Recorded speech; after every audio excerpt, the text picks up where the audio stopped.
And Blanks finishing 5th in the 1500 meter here, mixing it up a bit. How did it feel to get the legs moving a little faster with this one? Yeah, I mean, it was cool. I felt better than I expected. Honestly, it's probably, like I was saying over there, like I'd prefer to have a couple months of training before racing. But if anything, I think it kind of worked because I get, you get pretty fatigued after a month or two of training.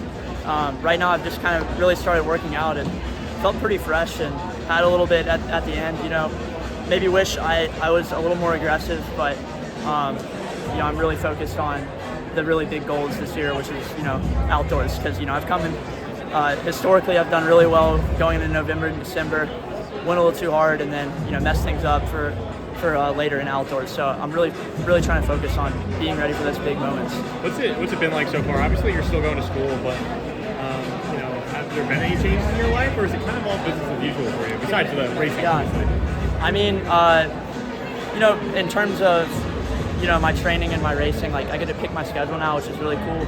I can collaborate with my coach and my agent, see what we can do.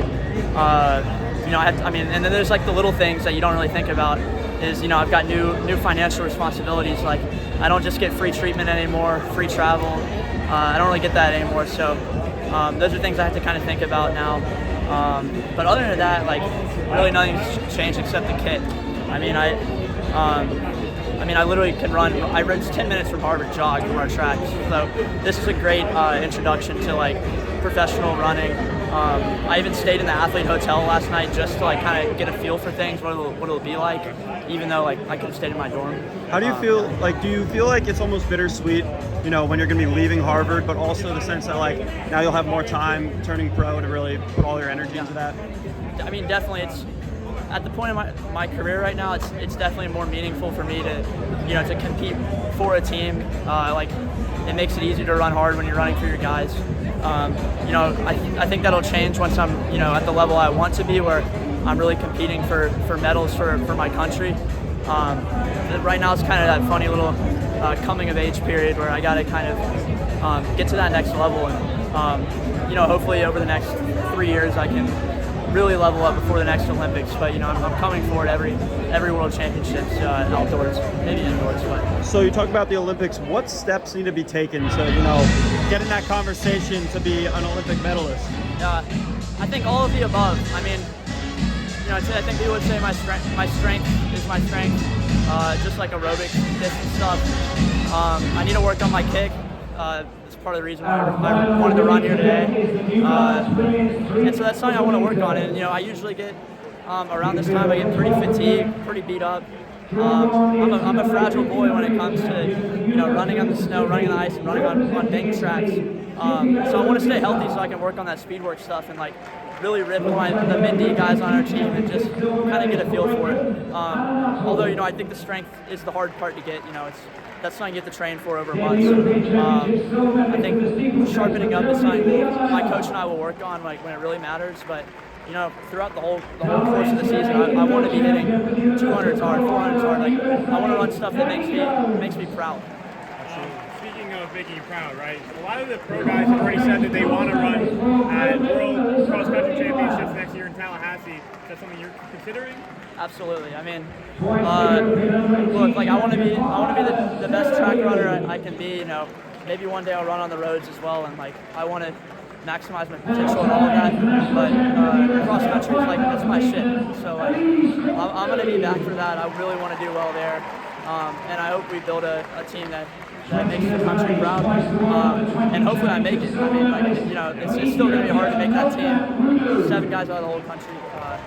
I would love to be the number one on that team, but that's also going to take a lot of steps to take it to that level. But I've got about a year. 2028 is really far away, but what do you want to accomplish at the LA Olympics? I mean, I'll be 25, 26 years old. That's really like I think people say that's around the time when you peak, 26. So I don't want to put a roof on anything. I would love to win a gold medal. I'd love to win any medal, and I'd love to just beat my past self. I want to do better than I did at the last Olympics. But 4 years, it's a lot of time, but it's not.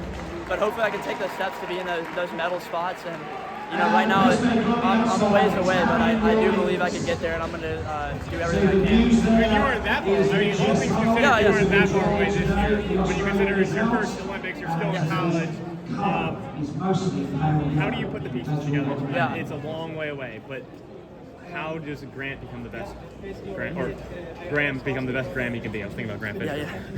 Yeah. I mean, first of all, like, it seems like I'm not that far away when you'll watch on TV, but it's a different feeling when like you're actually like on the track.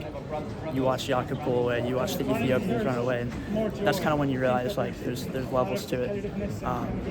And like now that I've been there, like I do understand like not necessarily like what it takes, but like how does it feel like when those moves are made, and like how good these guys actually are. Like when you're on the track with them, you're in the call room with them. So what it takes, I think, is just experience, which thankfully I've been grateful enough to have a lot of that, and then consistency, which is something I've struggled with a lot. Like I've been open with that just during this interview. Like it's something I need to be able to do over the next like couple of years. Just have consistent training, like nail down the stuff I need to, speed work, strength. I need to get in the gym. I need to stretch. Like I'm not good at that stuff. And yeah, like being a professional athlete, I think now this is my job. There's a little more pressure to do that. Hopefully I won't be just hopping right in the shower after a run. Actually like getting down on the floor, doing some stretches and stuff. And Graham, you chose New Balance, obviously. You love Boston, you have the connection here.